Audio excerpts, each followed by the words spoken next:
Bismillah Rahman Rahim. Very good morning, good afternoon, and good evening to everyone whoever is joining us today for once again a very important topic which we brought in this episode. And we are here today to discuss a force that is reshaping a very bedrock of global power. And it's not a new weapon or a trade or alliance, it is data, and more specifically, the ability to create within it. The question before us is stark and urgent. In the high stakes arena of the GCC's digital future, powered by generative AI, will Pakistan be a creator or just a consumer? Will we be at the table writing the code, training the models, shaping the digital ecosystems of tomorrow's Gulf? Or will be on the menu importing technology, the consume and consuming content, and outsourcing our digital sovereignty? This is not just a question of economics for us. It is a profound geopolitical question. Data is new oil, and AI is the refinery. The GCC nations are not just building cities of glass and steel, they are building a very vast digital empires. And the whole world has witnessed the recent episode of the President Donald Trump visit to the GCC, and where most of the GCC states have agreed to invest heavily on AI technologies down the line. So this choice for power for Pakistan is whether we will be a key architect in that construction, or merely a talent, or just a skilled manpower provider. So let's begin with welcoming our once again a very heavy panel of industry experts, and I will request Dr. Imran to kindly, if you introduce yourself. Yes, thank you so much for inviting me for this August panel and giving me the opportunity. So, my name is Dr. Imran, and I'm a senior IT professional. Have been in industry since 1996. One of the founding members of NUST, and recently I was appointed as the founding director of GIK to establish an IT center uh, in Islamabad, F8, which is pretty much in line with what we're going to just discuss. I'll share my experiences and what brought me to that point and what have been my lessons we have learned from that particular experience. So that will be really a good thing to discuss. And pretty much that is, and I'm a PhD from University of Melbourne. Currently, I'm in Australia, and my recent research interests have been machine learning and just move on to now quantum algorithms. Interesting and very warm welcome, sir. And I'm quite certain that we'll be engaging our audience, and in order to learn quite a lot from you from in the context of the topic today. So, with this said, I will be moving with requesting Dr. Tariq Mahmood to kindly introduce yourself, please. Assalamu alaikum. Thank Alaikum you, assalam. Ahmad, for this opportunity, and also Mr. Ghulam Shabbir for this. So, I am a professor in the Department of Computer Science at the Institute of Business Administration, Karachi. Uh, I basically do research and practical applications in the domain of big data analytics, data engineering, and AI slash machine learning. In the last 5 years, I have done more than 10 projects with local hospitals, including Aga Khan University, Tabahat, SAUT, and also PIMS. So my vision is to develop with healthcare applications, innovative healthcare applications for the healthcare sector, both local and global. Thank you very much for joining us today, Tariq Mahmood Sahab, and certainly your experience from a healthcare industry, focusing on the machine learning and the data science, will heavily contribute into the subject today. So we'll move to our next guest, Dr. Naveed Iftikhar Sahab. If you can kindly introduce yourself, please.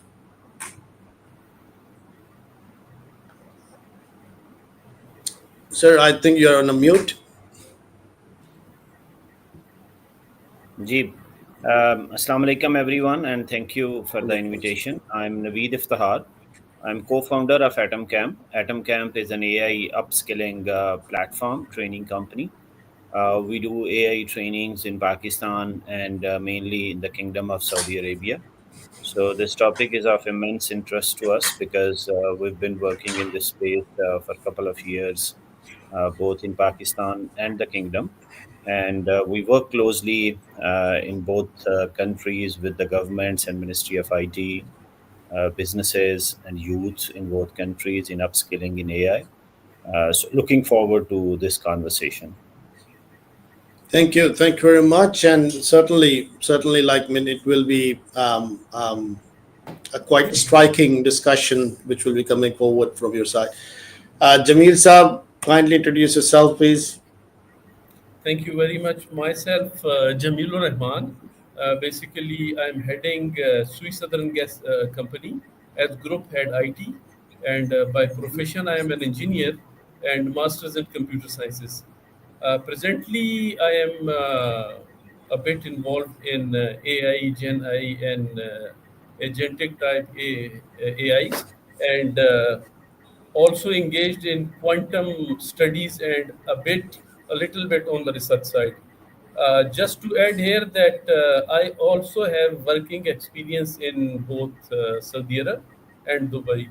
I was, in fact, involved in technology science in transformation and means long, wide area networks and business applications between various GCC regions, especially for Saudi Arab Ministry of Foreign Affairs. We were extending the footprints of their application across the globe. So I was part of that project. And in Dubai, I was working in Hughes Network System as a program manager. And HNS was basically deployed during my times in Dubai. So have idea about the GCC region as well. Thank you very much, and definitely we'll be learning a lot from your experience, which we in relation with the UAE and KSA in particular, but the other GCC states are coming forward as well, including Qatar and Kuwait in investment of the AI. So that will take it further. So at the last, Mr. Ghulam Shabbir Saab, if you kindly introduce yourself. Bismillah ar-Rahman Rahim. Thank you very much, Ahmad, for including me onto this auspicious panel for very, very important discussion. So myself, Ghulam Shabbir, I have been in the industry and research from last 24 years, and most recently, my learning and research interest has converged on the adoption of digital as well as other upcoming technologies, and of course, artificial intelligence and quantum. At the top of the list.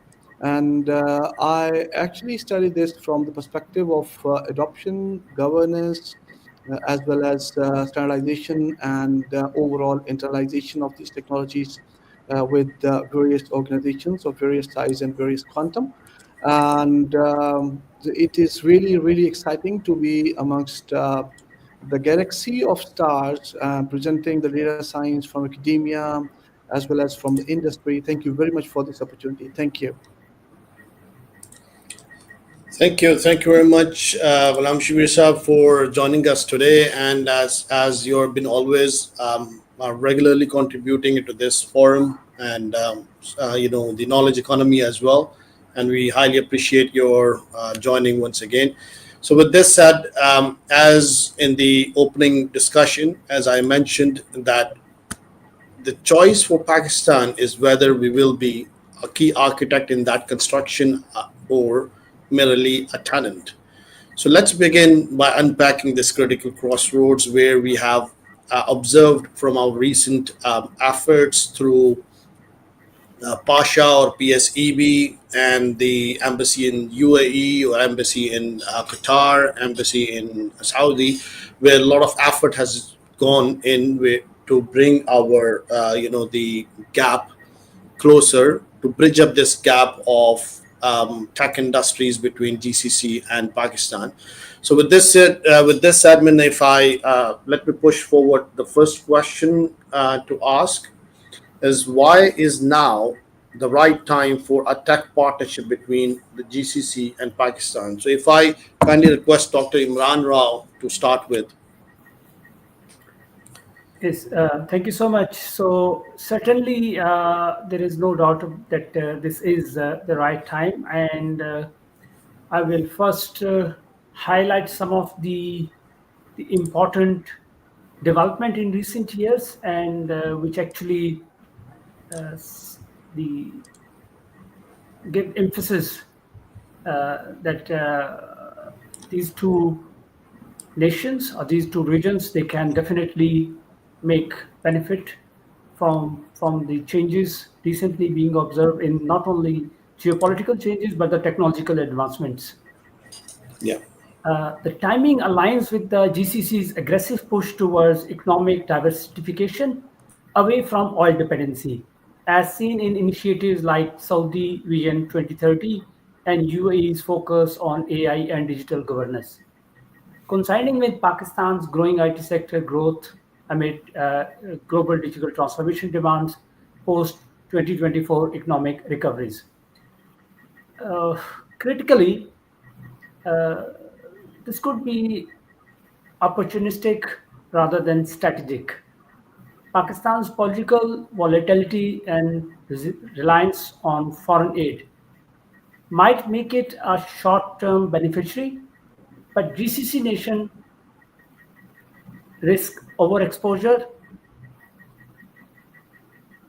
if regional tensions escalate, as evidenced by the recent Saudi Pakistan Defense Pact in September 2025, which ties security to economic ties. On the data side, Pakistan's IT exports have surged to 3.8 billion in fiscal year 2024-25, with a 20% annual growth rate. So, while GCC investments in tech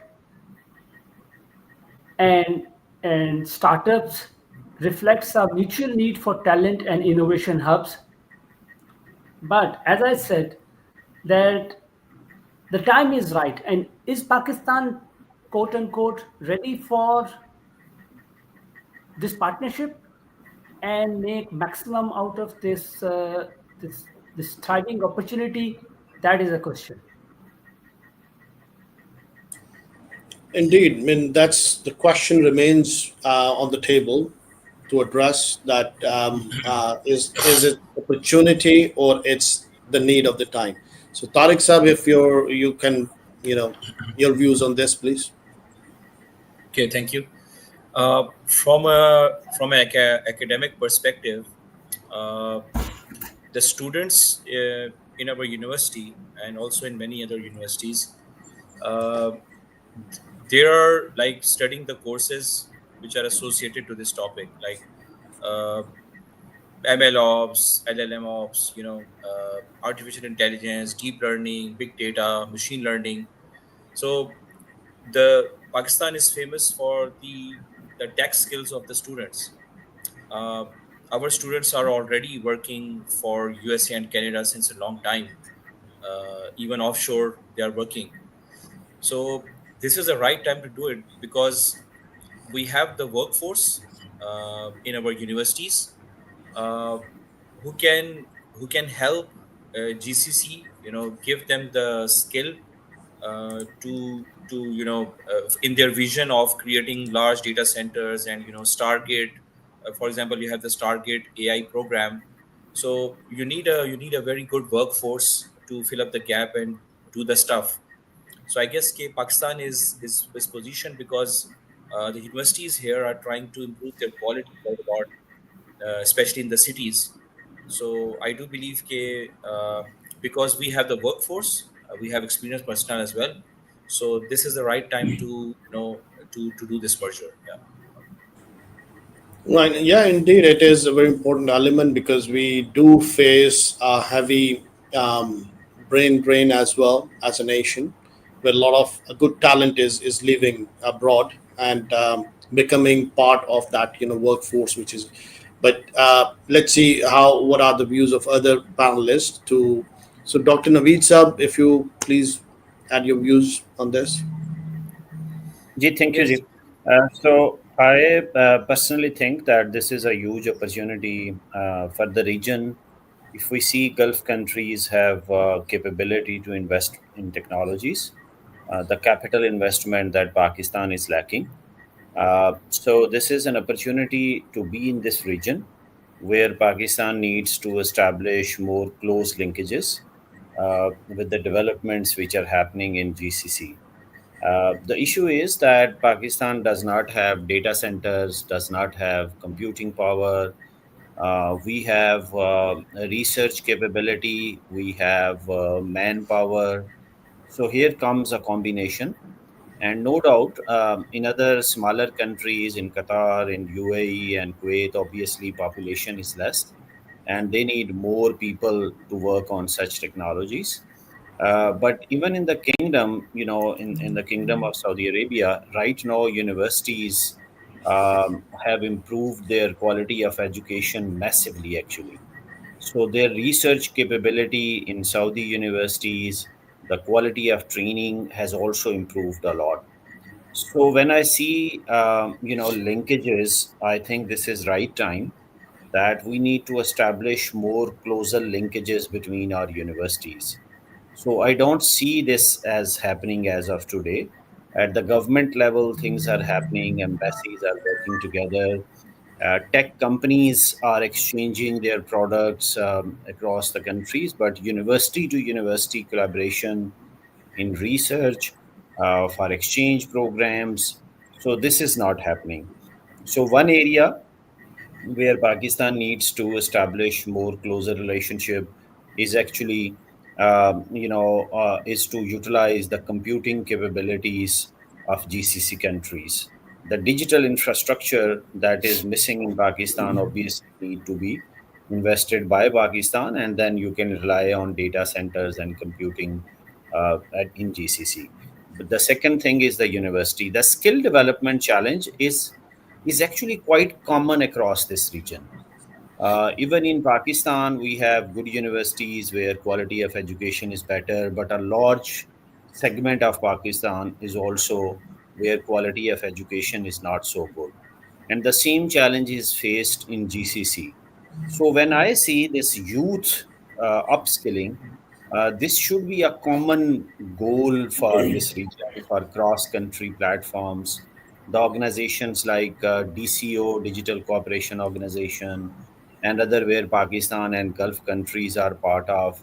So I think that this youth upskilling, and this is where we also work in the area at Atom Camp in both countries, and we realize that joint efforts, lessons learned, and collaboration between technical firms, technology, training partners, developing curriculums, quality assurance mechanisms for trainings, upskilling. So this is an area where I think we need to work together and to make this region more advanced in AI and other emerging technologies.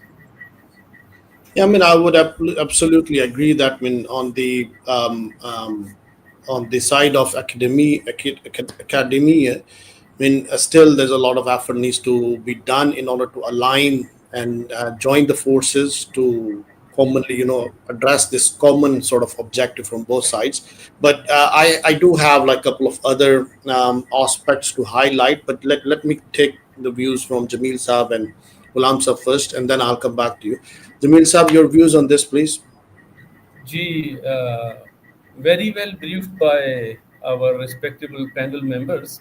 What I would extend is that it is the ideal time for Pakistan to increase their footprints in the GCC region because we have some advantages. We have the youth. If we look at the numbers, almost 7 to 10% of our students are means joining in various universities and getting technical educations. Almost 100,000 graduates we are annually means generating from various universities. So a lot of universities, I think more than 50% are in a position that they can compete globally. So what advantage we have is that we have our youth, and if we compare our youth with the GCC region, they have the capital, they have the space, and they have the investments, but they are lacking in the manpower. What we can do is that we can train them in a way that they can be a part of their culture, and they can adopt the systems which those GCC region countries are presently following. For instance, if we see, there are a lot of investments. Saudi Arab has invested in billions, and UAE is also investing in billions. Just as you highlighted, yes, Qatar is also following that, and they are also means investing in billions.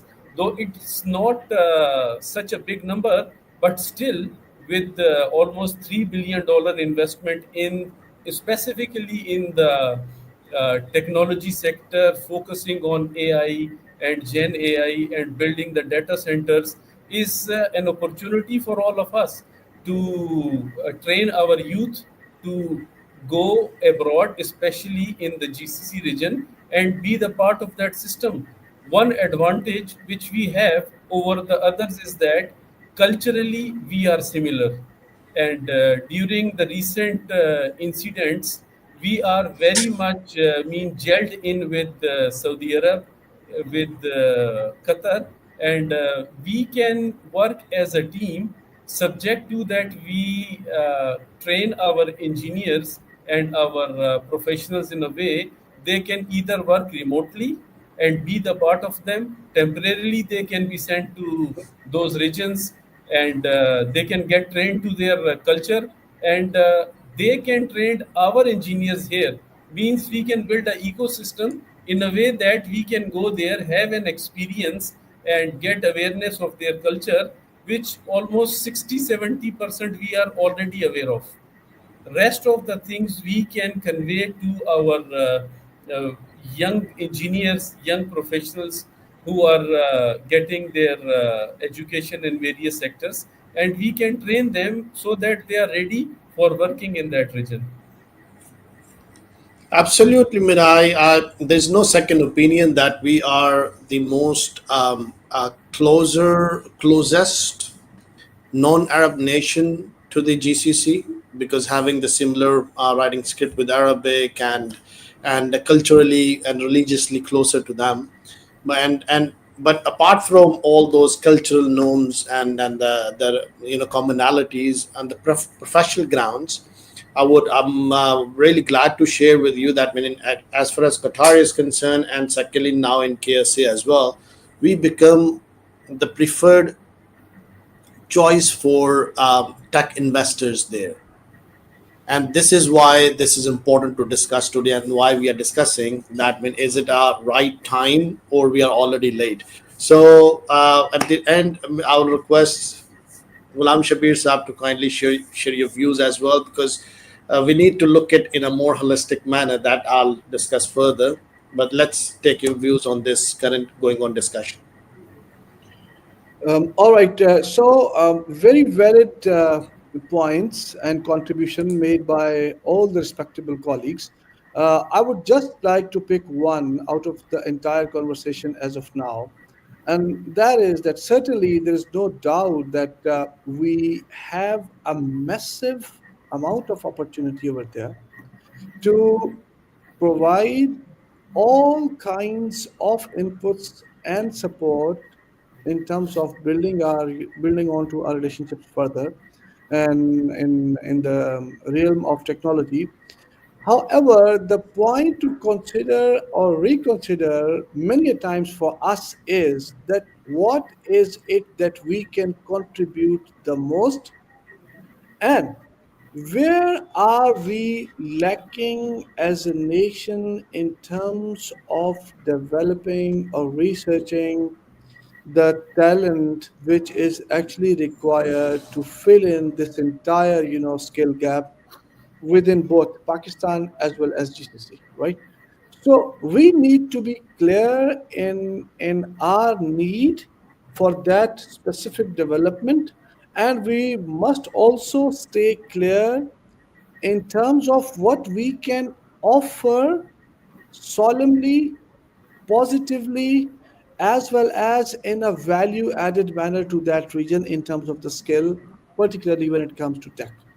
So I think that infrastructure, computational power, as well as investments.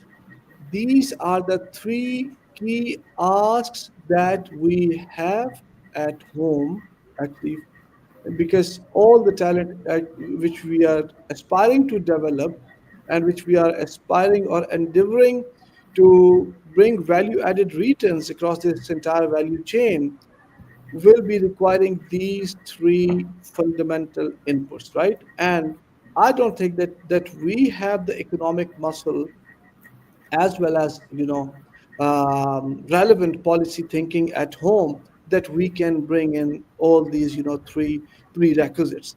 So as like rightly mentioned by Jamil Saab, those nations they have these three fundamentals in place, or they have the capability to get them in place.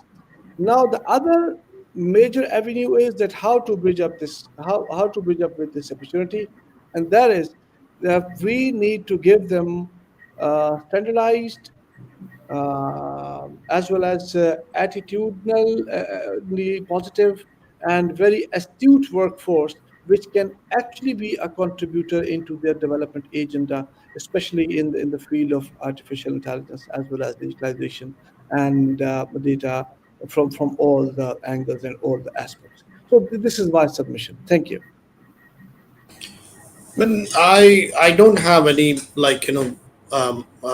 I can't agree more to what has been said, as being a nation with the full of talented youth, and we do have research centers, we do have like all that efforts, but given that the challenges, the question um, remains unaddressed, that what sort of position Pakistan should consider taking in a given situation. When what I'm trying to say here is that we do have a challenge of capital, which GCC nations have. We do have a lack of like data centers and all that.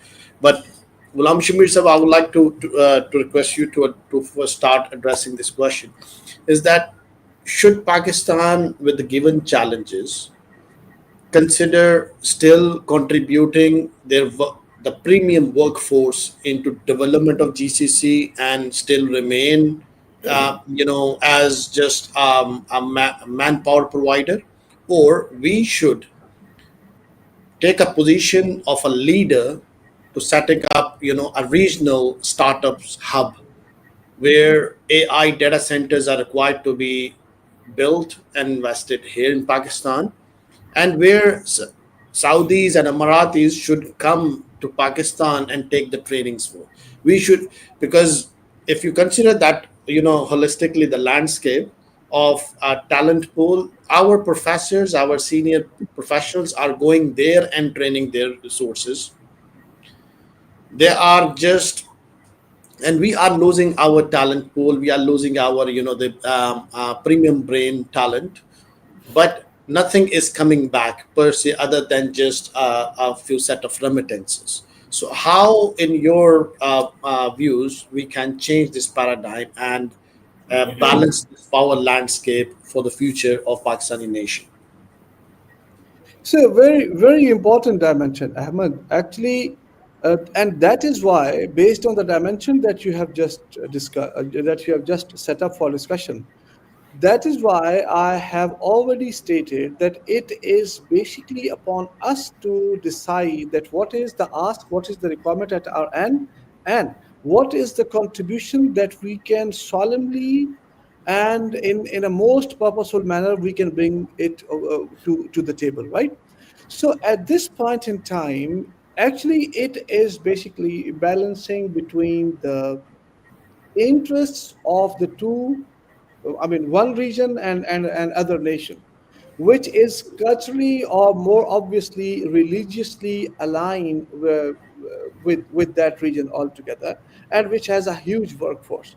But that does not really mean that educating this workforce, having a couple hundred of universities, is actually making us a candidate to set up an entire hub altogether here in our homeland, while harnessing the power of the infrastructure and the capital that those nations have, because they have moved way far ahead in terms of their regional as well as in terms of their specific national development agendas when it comes to overall economic integration, reconsolidation of their territorial as well as their regional sovereignty, and in terms of ushering into altogether new kind of economies, right? So they certainly, I mean, this is not a same ask for those nations or for that region, that we invite them only one-sided, that okay, you come to us, give us the entire infrastructure and the capital resources relationships, and help us grow at the core. It will not happen that way, because this thought will be actually deviating those nations or that region from their own developmental plans, which are pretty well structured and which have been under their continuous scrutiny and monitoring for its flawless implementation altogether, right? So this is not going to happen, so let's be realistic. Now, the other area is that yes, they need people, because the kind of infrastructure, investments, relationships, and other recalibrations which they are undertaking all across, it requires them actually to have a cemented, very well, uprooted and very well scaled workforce. And they don't need workforce at home, which they are trying to pursue through their various nationalization initiatives, but they, to me, they require second, third, and the fourth tiers of workforces as well, where they can reduce their reliance on other providers, especially the westerners and Indians, and they can actually keep their sovereignty in their own hands. So they will be actually requiring various lines of workforces for maybe similar kinds of works to be accomplished and to be undertaken in a Right. quality oriented Right. manner. So this is, here we have a clear cut case. Now, the third most important point, that yes, we are and we have been exporting our talent, but as you said, nothing is coming back to us. Now, then it is our policy call. It is our policy choice, that how do we enable those who are going there, how we enable them there while working there in those countries, and how we enable them here so that they can at least provide some benefit back home. We have a lot of models from Singapore, from Saudi itself, from UAE even, Yeah. and they have done all this development for their high tech talent as well as their high caliber talent. Yeah, and you have witnessed all that yourself as well. Indeed, So indeed. we need to Just learn from Shabir, these.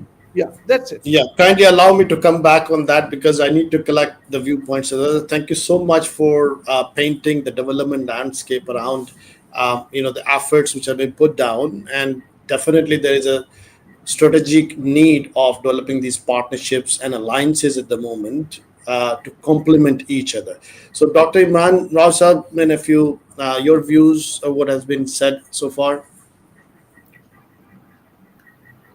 Thank you so much. And yeah, building on the views Ghulam Shabir Saab just highlighted.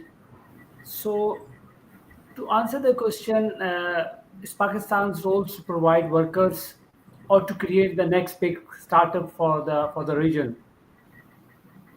I think Pakistan's role is dual, but skewed towards talent export, risking a brain drain that undermines long-term domestic innovations. While it boosts a large freelance workforce, as we have seen recently in fiscal year 2024-25, it was 2.8 billion in ICT exports. Uh, but the startup ecosystem is not building as is scaling as we have hoped for or we should have hoped for. Uh, Pakistan currently solely relying on as a labor supplier. But I think, as we have seen in all the industries, especially we have two examples. One is Silicon Valley in US in 70s and 80s, and then later on India, Hyderabad and Bangalore in 90s and 2000s. You need to have, you cannot produce the skilled worker if you do not have the technology hub or the tech hub back home where you will train my fellow The Professor used Saab, Professor professional, Tariq from especially. IPA. So kindly He will allow me, definitely. Dr. I mean, just to highlight an important aspect, even like in order to export the talented youth abroad, we need to have these talent hubs here Yes, because AI model of working is like we need to be able to host the data exactly. where we can start developing the apps and models and everything which we don't have. So kindly, please go on, like because we thank you for highlighting the importance of how critically important for us to develop these hubs here as well. I will take a little deep into it because I think this is the point which need to be done, and I would like to have the feedback of Tariq Saab, Naveed Saab, and all of our Jamil Saab and Ghulam Saab on this one. Uh, NAVTech, I was part of the NAVTech, and we identified the skill, upskilling, reskilling, and skill development. Basically, how we can do it. We put a lots of genuine effort. GIK, NAST, all the top 6, 7 universities of Pakistan, they were together with NAVTech to build the curriculum, and we thought it's only the curriculum. When we say we, some of us thought it's the curriculum. If we can enhance the curriculum, we can develop the better manpower. And as we have been always hoping that that could be the, because we need a platform, and that's the easiest one. Upskill your youth, send it to the, for example, Middle East, GCC, Europe, and America, get them an exposure from there, and hope they will come back and build some kind of unicorn here back in Pakistan. So this is something which we all are hoping, because that's the only way we have. We do not have the infrastructure here. And recently you have learned the news, most of the IT companies are already leaving Pakistan. So let's have our own indigenous IT hub here in Pakistan. So that was the motive. We got all together. We built this beautiful program with the help of all the brains in Pakistan. But what results we got? And that is, we do not have the temperament in our youth, discipline, to be ready for it. We are in universities educating them but not upskilling them. We are teaching them for no reason. So we need the connectivity between the curriculum. How you got to everybody, you must have been listening those on Facebook going on some memes. Why you have been teaching me Pythagoras theorem? Why you are telling me first law, second law of thermodynamics? They don't know it. Why you are teaching them data science? Yes. Why? How they can connect it with the real world? Now that is the gap we need to fill up, and then they can be only useful. You are saying the Pakistan, oh, in the news, big things are going on. The Pakistan is a lot of freelancer going. The freelancing is a pinnacle of a career. It cannot be start of a career. How can it be start of a career? Tell me how it can be. What is the meaning of a freelancer? A person who has never done any job in any IT setup, how he can manage all the uh, in the business development, marketing, and project planning, everything, how he can do it all alone? It cannot. So you are producing Right. cheap, dirt cheap labor in the name of Yeah. freelancing, and you are hoping that they can build an icon, Yeah, a which unicorn are or just idea. aware of some tools how to use, and then they're just the instruction follower, not to take the positions in the global stage to lead or develop some unicorns. Well taken point, Doctor. I'll come back on to you on the same point. Dr. Tariq, if you kindly shed your light, views on this. Okay, thank you. Very interesting discussion, and thank you everybody for the points. First of all, I will talk from the perspective of IBA. At IBA, over the last few years, ever since the data science and big data revolution came, and now the AI revolution, uh, we have been making a lot of effort to first of all get the courses standardized. We do not want to create a course from workshop material. So if we, for example, offer a course on data engineering, we ensure that it's like a course, so it really gives you a lot of skill if it is taught properly. If the teacher is motivated to teach that course and to bridge the gap with the industry, and the teacher is also connected with the industry, then the students have they learn a lot. That's what happens, at least in my courses and the courses of my colleagues. So when we do realize, and many universities do realize, I said earlier on, that there is a need to bridge the gap with the industry as soon as possible through offering workshops, and also through courses, and also through certifications. But what we try to do at IBA is that we try to offer a course. And when we offer a course, so it goes through a lot of standardization. So it's a huge thing that your course gets approved from our board of studies, because there are so many commands, so many limitations to be addressed, and that's a good thing. I really like that environment. So what we are trying to do is that, and we're also telling the same to other universities, because there are many universities here in Karachi which follow us, and they have acknowledged the same to us. So we are trying to offer standardized set of courses. In fact, as Dr. Imran said, that developing a curriculum, but not at the level of Pakistan, but at the level of a university only. Okay, so we have, since the last 6 to 7 years, we are offering Alhamdulillah courses across all the aspects of data analytics, whether big data, cloud computing, and now AI. We are offering text analytics since a long time, like maybe 3 to 4 years have gone by, and also computer vision. And now we also have a high performance computing setup at IBA. So our students are working on LLM models, and they're getting the experience, and they are connecting with the industry in a good way.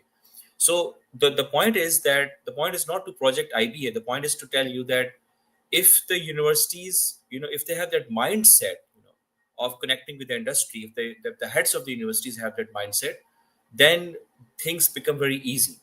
So at IBA, what we have done is we have developed that.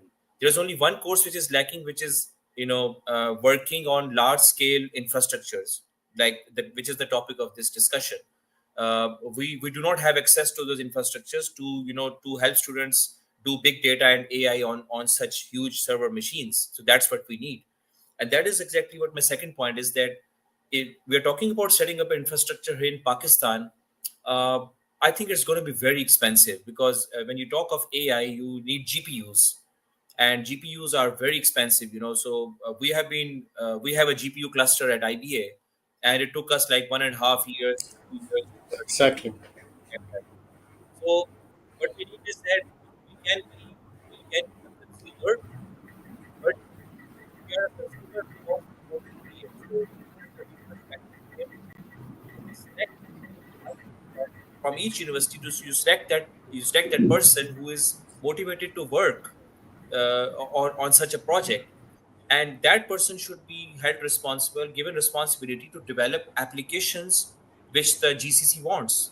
So the brain can come from the universities here, because here there are people who are working very hard, and they have lots and lots of experience, and the workforce here is also larger as compared to GCC. So my take is that we can use the workforce in the academic sector as well as the industrial sector of Pakistan to develop the applications which the GCC wants, but the infrastructure that is going to be used is going to be theirs because they have the money for that. As Ghulam Shabbir Saab rightly pointed out, we do not have the policies, we do not have the governance, we do not have the check and balances, we do not have the audit policies to maintain such infrastructure across different countries.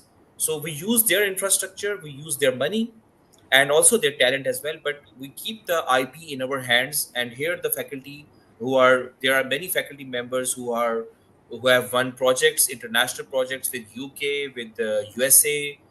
For example, Aga Khan is doing a lot of work in the healthcare sector with USA. They have won millions in grants in the last 10 to 20 years. So we are getting the projects, but the GCC there's an opportunity for more closer collaboration because of religion, because of the same region, etc., etc. So that is my take on that. That basically we become the creators, and in becoming a creator role, we also are basically we consume their resources to become creators for them. That's my take on it. Yeah, very well said. Very well said, Dr. Sab. And you spotted on the bullseye. In fact, when our role is or has to be dual in this current situation where we can complement each other's strengths, because having a lack of capital on our side, but still we need to have an infrastructure to develop the skill set which we can leverage there. So, Dr. Naveed, if you can share your views on what has been said so far. Yeah, I think this is, I agree with the speakers that they've mentioned. I just want to highlight that a lot of work need to be done in Pakistan actually. The issue is that is the digital, even before digital infrastructure, digitization. These processes that we are still running on papers, we need to move toward digital data collection. We still rely, you go to hospitals, you go to educational institutions, you go to markets, and a lot of things are happening just on papers. This is where the transformation need to happen. If today I need to work on health sector AI, and obviously I can pick up open source models and what other people have done research on health sector, I can build on that. But the context that I need in Pakistan, that would require huge data of medical records, and you won't find data of medical records. Then those medical records, how that data need to be governed, how that data need to be protected. So all these issues are fundamental issues where Pakistan need to. The GCC countries have done amazing work in digitalization, and that's why today they are building on that foundation. They are building AI infrastructure, AI applications, and all these things. So the first thing that Pakistan, if want to also establish these partnerships, so this should also be a two-way partnership. Like, Pakistan has a large population, so let's say GCC countries also want to study healthcare.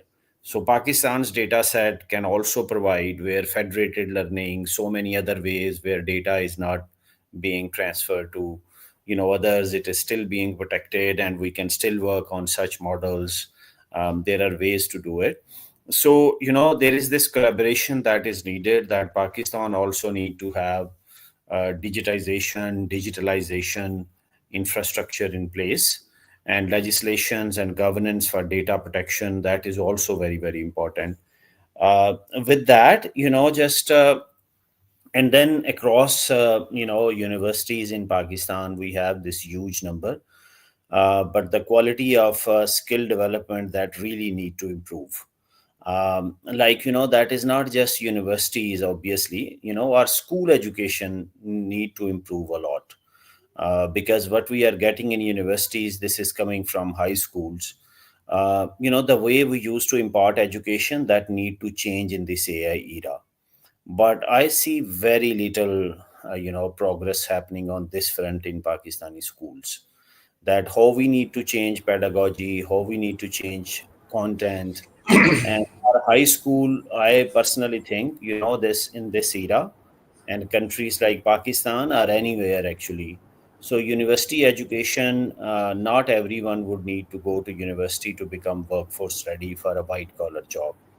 How to make our high schools more skill oriented, so that people can and people still do their careers, they can work for some time, they can go back to university. So a major shift is needed in Pakistan in skill development in terms of relevance and the quality of high school education.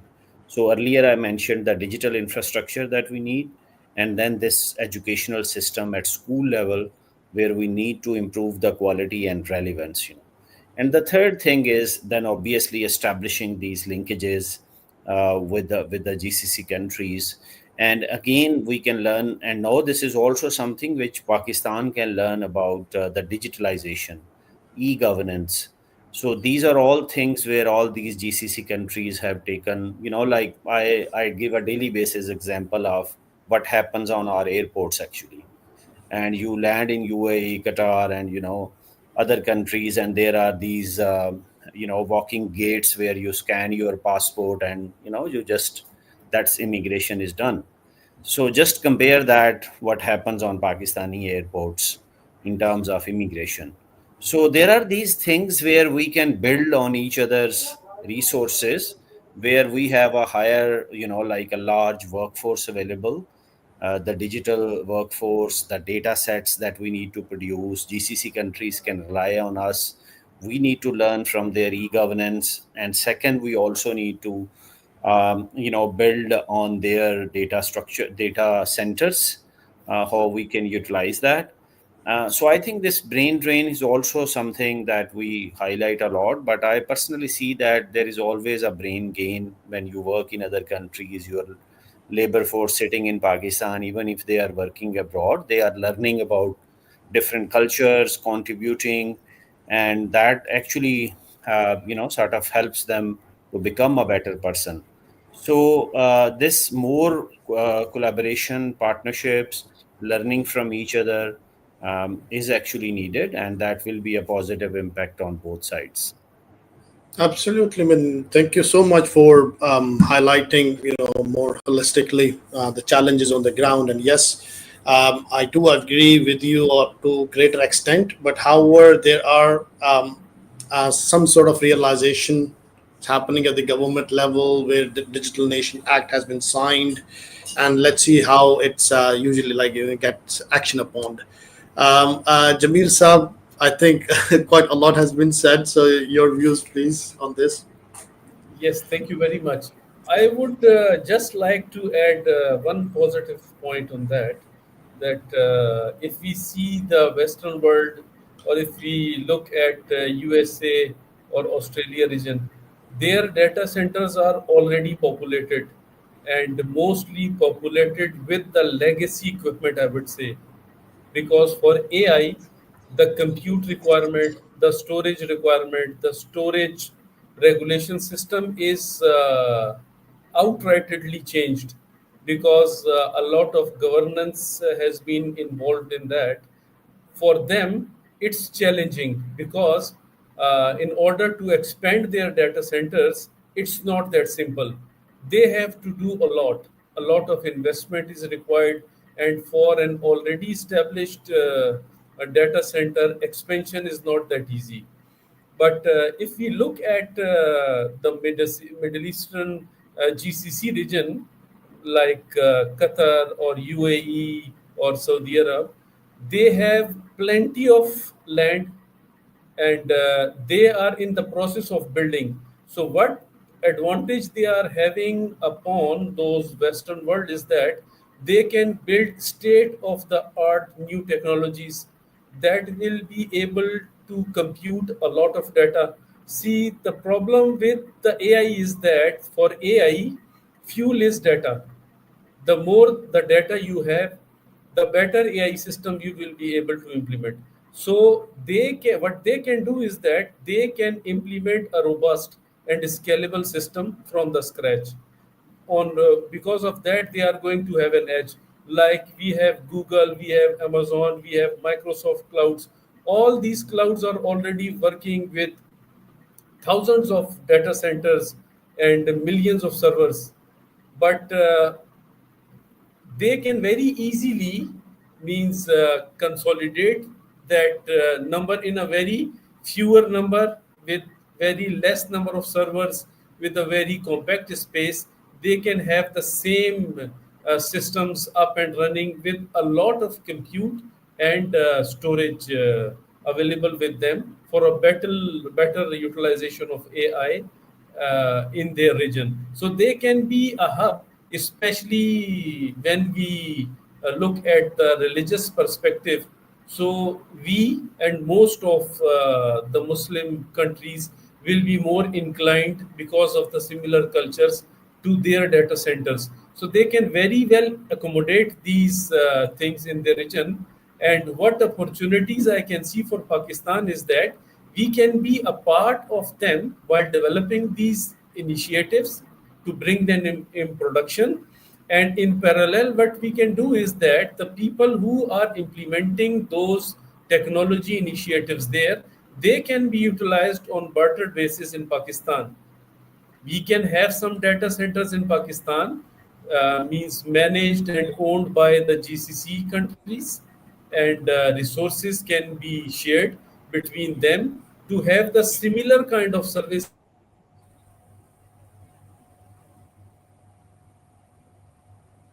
Bridge the gap between these countries for having a very efficient ecosystem in which we can have a very good response time.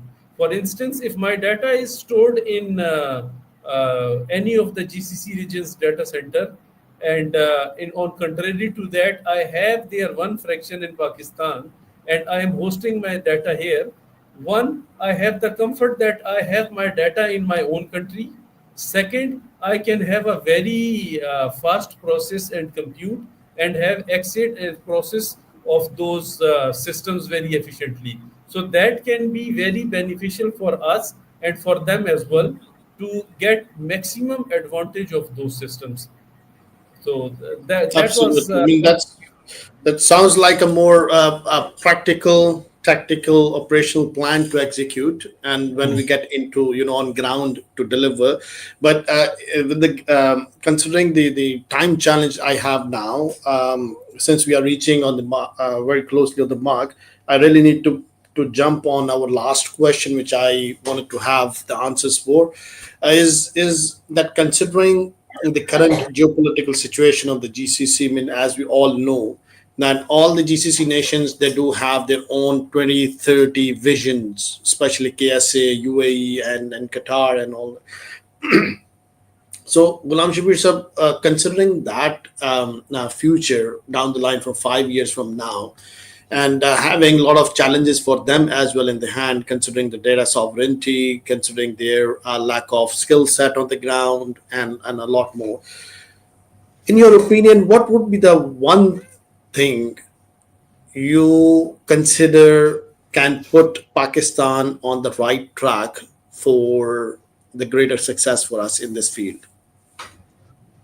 Thank you so much, Ahmad Javed, for yet another very, very important question. And I will build on to the overall thought process just shared by my worthy colleague, Jamil Rehman Saab.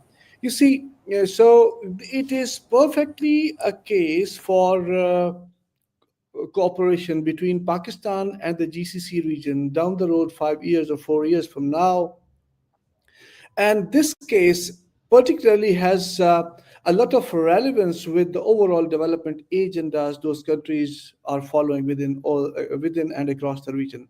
And that is basically reclaiming and assuring their own data led sovereignty for the entire region, as well as helping Pakistan being part of the bloc as well, right? So it is a perfect case of bloc based cooperation. You see, I mean, for data sovereignty, it is important that you have the entire grip over the infrastructural, the DPI, the regulatory, as well as all, the data provenance, data utilization, lineage, and standardization. sharing, interoperability, all the protocols, right? So this is a beautiful moment for the nations of that region as well as Pakistan, that to pull in the joint forces under the ambit of maybe some organization, or maybe a pool, or a group of organizations representing all those countries, like for example DCO, as mentioned by Naveed Iftikhar Sahab, or maybe we can take it to another forum which is even more, regional, or which is more concentrated a forum. So there is a perfect case to model a cooperation for, data sovereignty block, where the infrastructural as well as interoperability and all the components which are required as a prereq, I would say, are taken care of through the smarter investments which are already aligned, which are already on the way, and the infrastructural erection is in the progress. And based on these developments, Pakistan can join forces to have this, data sovereignty block with those nations, and that data sovereignty block can serve these nations for a multitude of purposes, because it will not only, fuel their economic growth for all the non-oil segments which they are actually focusing on. It will help improving the governance. It will help in enhancing the capability of defense, as well as, territorial safety, and territorial, safeguard. It will also be supporting the coming generations of, this country as well as that region, to have their data written, shared, and constituted in their own hands, with their own, mechanisms, based on their own, infrastructure, which is sovereign, which is, all up for the political, economic, as well as social development for across. And here Pakistan can support again through export of talent, through participation in the joint, development programs. And again, if such kind of an agreement is in place, and if such kind of a block, happens, then Pakistan will need to invest little over the huge infrastructural requirements which are, which are on the cards for these kind of endeavors, and it will benefit hugely from those developments altogether. Sure. Very well said, sir. Very well said. When considering the recent, the contractual agreements on the military front, of course, the data sovereignty is one of the element which has to be brought on the table for the greater benefit of the region as well as Pakistan. Very well said. Well taken point. Dr. Imran, what would be the one thing in your opinion can put us on the right track considering this greater vision 2030?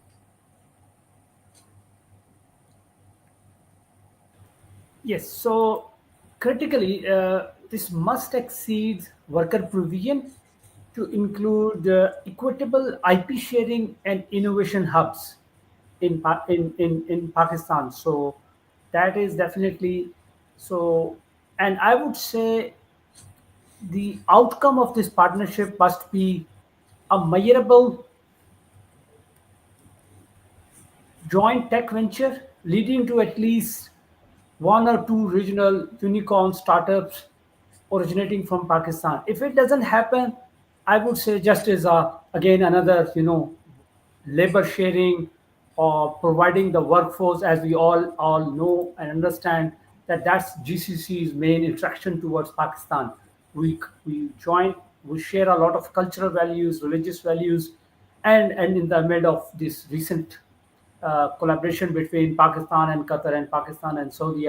So definitely that thing will happen, but I won't count it as success unless Pakistan gets some sort of measurable infrastructure being developed here in Pakistan indigenously. Exactly. I mean, I would like, add on that thing that if we do not consider investing in development of the tech hubs now, it is already a national emergency for us to be ready to get on that, the global train, where if we miss this now, we will never be able to get into the global race. Dr. Tariq, your views, as what would be one thing from your viewpoint can put us on the right track? Yeah, I agree with what Dr. Imran has said, and also Dr. Shabbir, Ghulam Shabbir Saab and Jamil Saab, that we need the creation of innovation hub here in Pakistan, if it is possible to do that, and agreed by the GCC. And we should, set very strict milestones. We should do a POC over several projects, like I said earlier. So, like from the financial domain, or agriculture, or healthcare, or the supply chain. So these are the more prominent domains that we have. So we can, we can set up some prototype projects and see the results of how Pakistanis are contributing to this. And if we do end up, because my vision is that we should go for a product development, which is based on innovation, like research, and that's the correct use of the data center as well. So if we are able to come up with such projects, like in say 1 to 2 years, then I think we are good to go. So we should first take it at a prototype level, at a POC level, and then if things start to work, and then we can uh, more formalize more things, assign more resources, etc., etc. So it should come stage wise, and not guns blazing with a huge data center in the first and in the first go. That's my take. Exactly. I mean, the partnerships always stand on the trust factor, and in order to develop the trust, we need to do some effort in order to showcase our value contribution by coming up with the MVPs or POCs and all that. Very well said, Dr. Saab. Well taken point. Dr. Naveed, what would be the one thing in your opinion can put us on the right track? Yeah, I think I'll again highlight, the upskilling in our own, market, the labor force that we need to improve with the quality of education. That's the first thing. And second one is the digitization and digitalization in the economy. So these two things are fundamental to build AI partnerships or to gain from AI, whether independently or through any collaboration with other countries. Thank you very much, Jamil Saab. Your last takeaway point. Yes, most of my colleagues have already highlighted very valid points. One thing I would like to add is that Pakistan can act as a back office for, as a backbone for their core infrastructure. And what we can do is that we can provision various services from these data center and facilities, because one thing which is another advantage for us is that we are very closely connected through the sea with all these countries. So under the sea fiber with a lot of cores and a very high speed with very less latency, and we have another advantage of low cost operations. So, if we cater the challenge of infrastructure like power, and which we can very conveniently do through alternate channels, if we cater those things and develop the facilities and act as a back office for these facilities from Pakistan, that would be very beneficial for Pakistan. Thank you. Indeed, indeed. Thank you very much, Jamil Saab. Ghulam Saab, last minute for your good self. Yeah, thank you, Ahmed. I think that we have pretty much covered very, very important elements under the topic. And I think the way forward is to logically and productively set up our priorities and to set a stage through this entire idea of data centric sovereignty block to, multi literal, cooperation across the GCC nations as well as Pakistan. There is a lot of level playing field in terms of the most recent developments that we have seen between the region as well as Pakistan. So that level playing field needs to be leveraged in terms of its manifestation into the elements of data centric sovereignty, as well as all the developments that are actually converging onto the data economy and the economy of algorithms. And I think that it is something which is inevitable. GCC can realize and must have realized by now its overall importance for now as well as in the years to come. We cannot count on to the overall hardware and the software protocols as well as the interoperability standards that the world is following altogether. We need to at least have this block carefully crafted on maintaining the integrity, sovereignty, as well as core usability of the data that we have. And both of us, I mean, the region entirely, in terms of all the nations as well as Pakistan, have certainly Right. to offer something of value, of high contribution, of high exchange of value, of economic contribution in this entire space. And I think that we must not let this opportunity go. We must build on the opportunity. Yes. Thank you. Absolutely, Ghulam. So well taken point, and thank you so much for contributing to the this discussion. And just to wrap up our discussion today, and that yes, as you rightly said, the data sovereignty needs to be on the top, and con- for Pakistan, considering the new geopolitical landscape, and when we talk about the importance of the global South and ever-changing tech landscape globally, Pakistan has to realize it's important, the place and the position at the moment, because we do have the upper hand on multiple uh, power fronts, considering the military, diplomacy, and now on the in the global stage as well.